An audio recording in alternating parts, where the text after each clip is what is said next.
Bom dia, Vivi. Bom estar aqui com vocês. Último dia da semana. Para quem tem carnaval, olha só que privilégio. Já nós aqui, eu desligo tudo, desligo a televisão, desligo o rádio, desligo a internet, para não ver nenhuma imagem, para não passar angústia de não estar aí. Mas, enfim, vamos indo.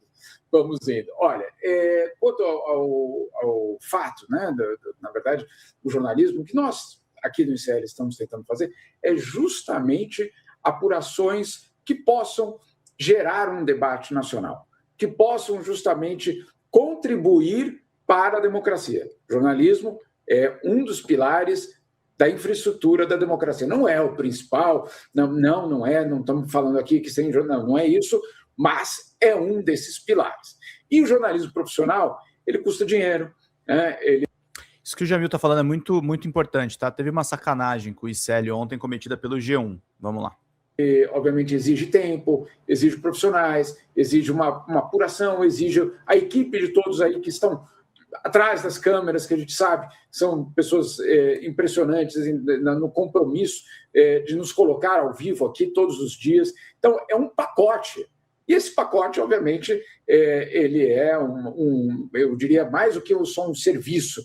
Ele faz parte, insisto, da construção da democracia. Então, quando a gente faz esses trabalhos, no fundo, o que nós estamos tentando colocar é uma discussão um pouco maior.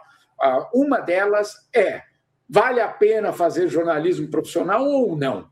Ou a gente vai ficar só simplesmente... Como é que é, Rainer? Para onde ele for, tem que bloquear comentário, risos. Rainer, bom dia, querido. Tava conversando com você ontem lá no DCM, né, meu querido? Não vou te bloquear aqui, não. Obrigado. Traga suas provocações. Replicando, não nós aqui, né? A imprensa, de uma forma geral, replicando o que alguém fizer, sem dar crédito, etc. Então, o que, na verdade, aconteceu ontem é algo que, na verdade, no meu caso, acontece com muita frequência, né? De matérias, de repente você vê aquele mesmo parágrafo que você escreveu, muito parecido em outro lugar, muito parecido, porque afinal de contas, internet, né, como é que você vai saber, etc. Só que ontem ficou muito evidente que existia uma estrutura de texto muito similar à que nós produzimos. São 3 milhões de documentos, né, Vivi, nos arquivos. E eles escolheram exatamente os três documentos que nós tínhamos escolhido. Enfim, só aqui para deixar muito claro que é um trabalho que não é, e como o Demório colocou de uma forma também bastante importante, não é, e ele vem falando isso nos últimos dias, não é pegar o documento que está nos arquivos do Epstein e simplesmente jogar para o público. Não, o nosso trabalho não é só o de transmitir um documento. É dar contexto, gente. Precisa pegar, comentar e entender o que está rolando. Que está em algum local. É entender aquele documento, saber o que ele diz, apurar, perguntar, saber, por exemplo, da Receita Federal se aquilo ali de fato é o que está escrito, né? Ou seja, é fazer um trabalho jornalístico para trazer ao público, claro, informação, eu diria, de confiança. Então, essa é a nossa esperança aqui no CL, sem dúvida nenhuma. Muito bem, Jamil, obrigada demais. Fala o seu arroba da sua conta no Instagram, para o pessoal assistir seu vídeo também. Eu sou analfabeto digital, Vivi, eu tenho que dar uma olhada, não é assim. Tá bom. Jamil Chad, underline. Jamil Chad, underline, oficial. Jamil Chad, underline, oficial. Maravilhoso. Oficial. Né? Essa turma é demais. Mas vamos lá. Vamos falar agora de Donald Trump, né? Cordial no telefone, hostil nas ações. Assim que começa aqui a nossa cabeça, que a gente chama, tá? Tô falando isso porque o Jamil revela hoje, no iclnoticias.com.br, que Donald Trump pretende reunir em uma cúpula diversos líderes da América Latina, que era uma região praticamente esquecida pela diplomacia dos Estados Unidos durante anos. Só que o detalhe é que ele não convidou o presidente Lula. A gente fica se perguntando, então, né? O que ele quer com isso, Jamil?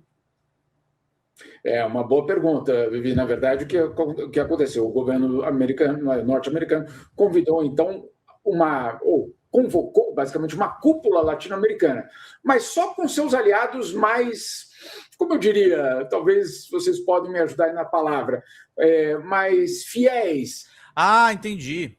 O Reinaldo não aceita veículo liberar material dele para comentários?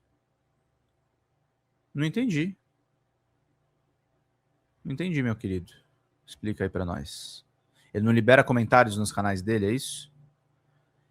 Todas as emissoras estão contra Lula e tem canais de esquerda que são do jeito que a direita gosta. Amam criticar o Lula. Tempo de eleição não é momento para críticas negativas. Coloca ela aqui, queridos e queridas. 130 é o que falta, gente. Vamos seguir aqui nas pautas internacionais que estão muito interessantes também, meus caros e minhas caras. O Reinaldo não aceita ser contraditado e exige do canal que veicula bloquear os comentários no YouTube. É isso? Então, ó, deixa eu ver aqui. Band News, Reinaldo Azevedo. Os vídeos dele tem comentário. Ah, não, são desativados mesmo, olha só. Interessante, eu não sabia disso. Gente, eu vou confessar para vocês uma coisa, tá? Eu acompanho o Reinaldo muito mais. É uma coisa que até perguntaram assim, você assiste o programa do Reinaldo Azevedo? Não assisto por duas razões. No horário do programa do Reinaldo, eu tô fazendo um programa no Meteoro Brasil. E eu não sabia que ele bloqueava os comentários dele na Band. É uma decisão, né? É direito dele, exatamente, Rosângela. Não acho que tem problema nenhum. Nenhum. Do mesmo jeito que eu já conversei com ele, a gente repercute muito. No UOL era liberado, né? Deixa eu ver aqui. Reinaldo Azevedo UOL. Vamos ver. Até fiquei curioso agora com isso aqui. No UOL é liberado. E, inclusive, muitos comentários positivos, tá? A respeito dele. Eu também escuto, normal. Curiosa a opção dele. Cara, às vezes ele falou que é a opção dele no programa, porque eu não sabia disso, tá? Mas se ele falou direito dele, agora, se é uma opção da Band, aí também não é culpa dele, né? Às vezes a Band prefere não habilitar os comentários, porque não quer ter responsabilidade. Tem muito lixo na internet também, né, gente? Que as pessoas jogam em comentário de YouTube. Vocês querem ver ódio? É pedido dele? Entendi. Legal. Mas assim, não vejo nada demais. Sobre a reprodução dos conteúdos dele aqui na Folha TV, eu já conversei com ele sobre isso, não tem problema.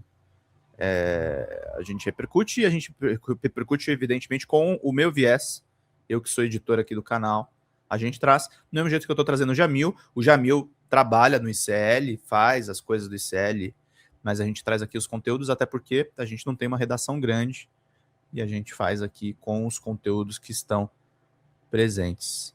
Mas a opção é dele mesmo, né, meus caros? 246, vamos pingar aí contribuições, queridos. Participem. Legal esse negócio dos comentários, não sabia do Reinaldo. Mais leais ou mais submissos, também pode ser. E aí temos, claro, Argentina, Paraguai, o novo governo da Bolívia, Equador, Honduras, El Salvador. Claro, não são grandes economias, não são as maiores economias da região, mas são justamente aquelas que têm demonstrado ao longo desse último ano uma aliança absolutamente automática em relação aos interesses de Donald Trump. E aí, qual é o ponto inicial ou principal dessa cúpula? Frear a expansão da influência chinesa da região. Gente, o que a gente está vendo aqui? A gente está vendo a concretização, isso é importante, a concretização da doutrina Monroe.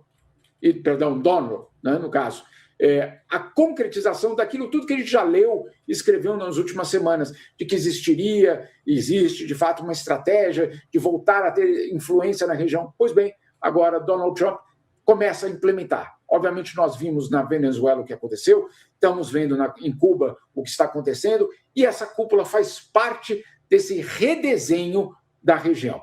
Eu confirmei com o Itamaraty que o presidente Lula não foi convidado. É verdade, o presidente Lula fará uma viagem para os Estados Unidos em março, para uma reunião bilateral com Donald Trump, sem dúvida nenhuma. Mas ele não fará parte dessa cúpula. E essa cúpula ainda, ela se encaixa numa outra estrutura, Vivi, um pouco maior. Primeira delas, a questão da aliança por terras raras. O governo norte-americano, na semana passada, nós trouxemos aqui com exclusividade o rascunho do acordo que Donald Trump ofereceu para os países fazerem parte de uma espécie de consórcio de terras raras. Esse consórcio é muito curioso. Eu que tenho terras raras, eu forneço a matéria-prima para os Estados Unidos, eles desenvolvem, fazem produtos de alta tecnologia e me vendem de volta. excelente acordo, né? Enfim, obviamente o Brasil não quis entrar nesse pacto, mas Paraguai, Bolívia e Argentina já assinaram, sim, os Estados Unidos. Então, você tem o componente de recursos naturais, você tem o componente de segurança. Então, o Conselho da Paz, Argentina e Paraguai, no Conselho da Paz de Donald Trump.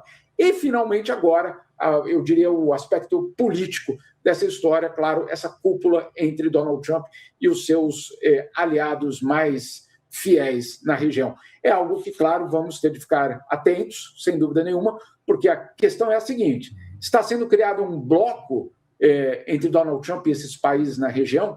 É algum tipo de OEA paralela, como foi o Conselho da Paz, uma tentativa de uma ONU paralela? O que é que está acontecendo exatamente? Claro, vamos ter de ficar de olho. Jamil, Ricardo Mello falando aqui, prazer falar com você. Primeiro, parabéns pelos furos de reportagem recentes e é lamentável realmente o comportamento de uma parte da imprensa de copiar o conteúdo e não dar o crédito para quem realmente trabalhou nele. É muito importante o alerta que foi feito, porque isso está se tornando cada vez mais comum. Mas com relação a Donald Trump, eu queria perguntar em relação a esse recuo dele lá em Minnesota, retirando os agentes do ICE, retirando progressivamente, né? Eu queria saber se você acredita que de fato isso é um recuo e se isso tem a ver com a popularidade. Eu estava vendo ontem os trackings diários que mostram que ele está com 18 pontos negativos em relação a diferença entre aprovação e desaprovação. 38 pontos de aprovação, 56 pontos de desaprovação. Esse recuo tem a ver com isso? Tem a ver com a popularidade? Tem. Um prazer estar aqui contigo também. Tem a ver com a popularidade, tem a ver com a eleição já do legislativo, ou seja, muitos republicanos alertando Donald Trump de que, olha, isso pode pegar muito mal se for mantido dessa forma, isso pode ter um impacto negativo justamente para os nossos candidatos pelo país. Porque não é Donald Trump que está concorrendo, mas é Donald Trump que está concorrendo. Então, aquele republicano que aparece no seu bairro e vai pedir votos, ele vai pedir votos, mas, claro, ele vem com uma camisa brilhante, escrito MAGA, ou brilhante com um boné com o nome Donald Trump. Então, obviamente, Donald Trump faz parte dessa campanha de uma forma absolutamente, eu diria, profunda. Então, claro, esses republicanos que precisam ir de porta em porta, de associação, de bairro, a igreja local, etc., estão sentindo que, claro, você já tinha, sem dúvida nenhuma, a população latina ultra desconfiada. Inclusive, vamos só lembrar, os homens latinos votaram em mais de 50% em Donald Trump, com uma sensação, eu estava lá naquele momento, e eles me falavam, não, mas essa deportação não é com a gente, não, é só com os criminosos. E aí, claro, os que estão de forma regular nos Estados Unidos, que têm direito a votar, por exemplo, que têm a cidadania americana, muitos deles têm pequenos negócios que vendem justamente para a comunidade latina. Essa comunidade latina está sendo afetada de uma forma tão profunda, ou sendo deportada, ou perdendo emprego, ou não tendo renda, que esses negócios dos latinos, vamos dizer assim, naturalizados americanos, começaram a sofrer também. Então, sim, tem um abalo muito grande entre os latinos. O apoio latino para os republicanos caiu de uma forma brutal, absolutamente brutal. Isso pode ter um impacto. Agora, além disso, nós tivemos, claro, 2 mortes de estadunidenses, ou seja, você tem, claro, a população também começando a dizer, bom, que história é essa? Vamos só lembrar, tem aqueles republicanos hardcore, a base mais radical dos republicanos, e você tem os democratas que não vão mudar de lugar. Mas no centro, você tem, sim, mais ou menos 10% ali do eleitorado norte-americano que pende para um lado para o outro. Existe essa possibilidade daquela pessoa mudar. Ela muda, sim, se ela vê que a sua própria população começa a ser alvo da repressão que antes era só com o seu vizinho. Então, sim, você tem toda a razão, tem um impacto direto, sem dúvida nenhuma. Mas não é porque o governo de Donald Trump acendeu uma luz dos direitos humanos no Salão Oval, veio aquele facho de luz e eles entenderam que, a partir de agora, temos que respeitar os direitos humanos. Não, é um cálculo político. Fala galera da Folha TV, não se esquece de se inscrever aqui no nosso canal para assistir programas como Folha Notícias Manhã, Folha Notícias Noite, o nosso Folha Entrevista e o nosso Barzinho das Meninas. Muitas coisas bacanas a gente acompanha por aqui e a gente precisa muito, muito do apoio de vocês para nosso trabalho jornalístico, investigativo, de curadoria de conteúdo, com vocês ajudando no nosso Pix, folhademocrata@gmail.com, ou mandando superchats, valeu demais, e os recursos financeiros, tornando-se membro do nosso canal, no nosso curso de jornalismo básico, para você ficar muito bem informado a respeito de tudo. Queridos e queridas, muito obrigado pela presença de todos vocês. Vida longa e próspera. Cuidem-se, cuidem dos seus, e não esquece de se inscrever aqui na Folha TV. Até mais!